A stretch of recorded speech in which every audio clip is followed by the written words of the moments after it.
since the government of South Africa, the ANC President Ramaphosa spoke about those things, about permits and South Africans allowing Nigerians to come without submitting passports, where.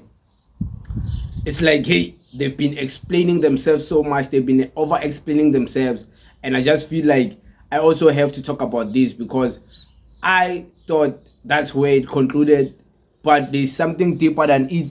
But I can't share my opinion.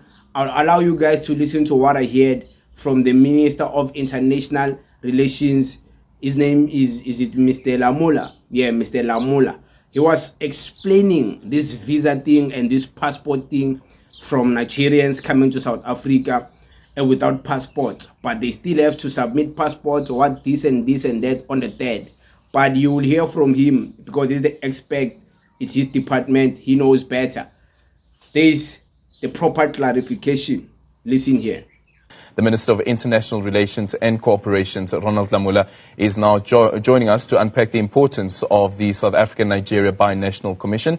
Minister, very good morning to you. Thank you so much for making time for us this morning. I want to start off with what happened during the press briefing and the announcement of the 5-year multi-purpose visa, business visa that is, for business people. And when the President also said that tourists traveling from Nigeria to South Africa will no longer need their passports to apply for a visa. Can you just explain to us what informed that particular decision?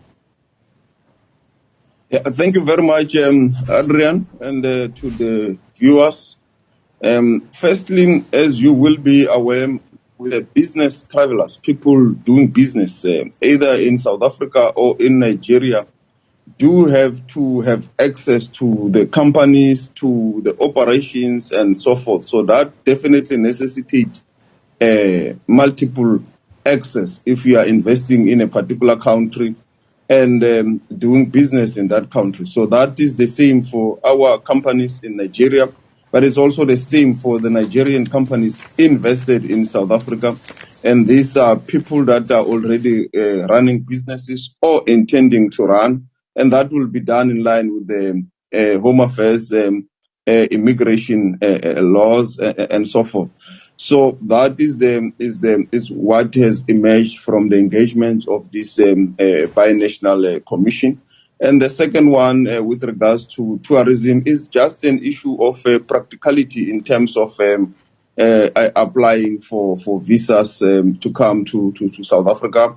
But it does not mean that at all the visa won't be required, the passport. Once the processes has been done, as you know, through some of the system, it can now be done online and so forth, which makes it difficult sometimes to submit the passport. But once the visa has been approved, the person will still have to submit the passport, which will then enable it to be stamped in that passport. And so forth. So it is still something that has to be done at a particular stage. But to ease the process of practicality, that is what the Technical Committee on Home Affairs and the Minister of Interior in Nigeria are working on and have worked on to enable this facilitation. Yeah, I'm just going to play a clip again from the press briefing from yesterday and just listen to what the President has to say. And I wonder whether the President has the President misspoken, or perhaps if there is a wrong interpretation from some people around what it is that the President meant to say in that clip. Just listen to what the President had to say, and then we'll hear your clarity on this. Qualifying Nigerian business people can be granted a 5-year multiple entry visa. In addition, tourists from Nigeria are now able to apply for a visa without even submitting a passport. We expect that this 11th session of our binational commission will enable us to consolidate cooperation in a number of other areas. And we need to implement the many decisions that have already been taken. I'm not too sure whether that is the correct clip, but I don't know. I missed the president there towards the end. But the president was speaking about there's no longer a requirement for passports if you apply for this tourist visa. What does it mean? Yes, and that's what I clarified earlier on, Adrian, that is the initial stage of the application. For the visa. For example, as I've said, if you do it online, it may be difficult to submit the passport. But once the visa process has been approved, your visa, there is still a requirement for the tourist to submit the passport in our mission there in Nigeria, to then be able to be the passport to be stamped with the visa, and for the person to then travel.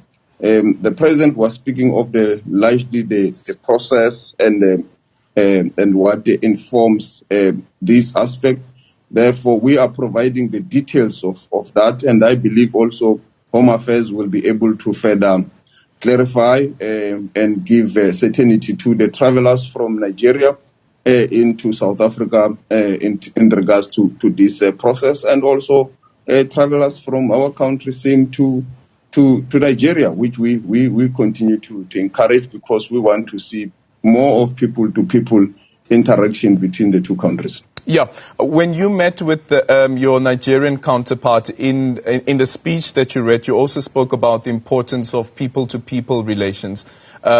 And I don't know what the minister's assessment is of what those people-to-people relations are between Nigerians as well as South Africans. And perhaps what is taking place on social media is being elevated to a level that does not necessarily bring a true reflection of what this people-to-people relations is like between Nigerians as well as South Africa. Yes, indeed, Adrian. Our assessment and discussion has been very fruitful. The people-to-people interaction has been also excellent between the two countries. If you remember, we hosted the South Africa a video and audio-visual in South Africa, which was part of the agreements that came from the last Binational Commission. There are also films that have come out of that are on the various platforms that are depicting life between South Africans and Nigerians.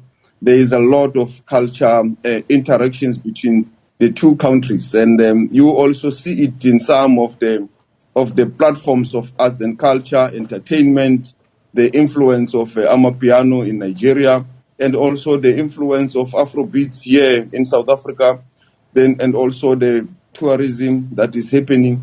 It does happen from time to time that there are those social media issues, but up to so far, they've not yet negatively impacted or affected the strategic relations between the two countries. Hence, we were able to reaffirm our commitment to continue with the collaborations, because these are South Africa's two biggest economies. And if we continue to work together and not compete, but collaborate and work together, we believe that it will be very good for the African continent, but it will also be very good for our own domestic economies in terms of growth. Yeah, the president also, I think he was actually encouraging President Tinubu and saying, thank you for the work that you've been doing. And this is now speaking in relation to businesses that have concerns operating in Nigeria, South African businesses operating in Nigeria. Are you at liberty to share with us what are some of those problems that have been raised by South African businesses operating in Nigeria? Yeah, indeed, that was one of the issues that were discussed. There have been challenges, including the decline of the number of businesses that from South Africa to Nigeria. And one of the issues for agreement is in regards to the management of these difficulties for South African businesses in Nigeria. And there has been work at the political level to ease that situation, to enable a good operating environment for South African businesses in Nigeria and also for Nigerian businesses in South Africa. Sure, but what are those difficulties, Minister? There is a number of them that they've encountered tax challenges. There's also been a number of in terms of access to business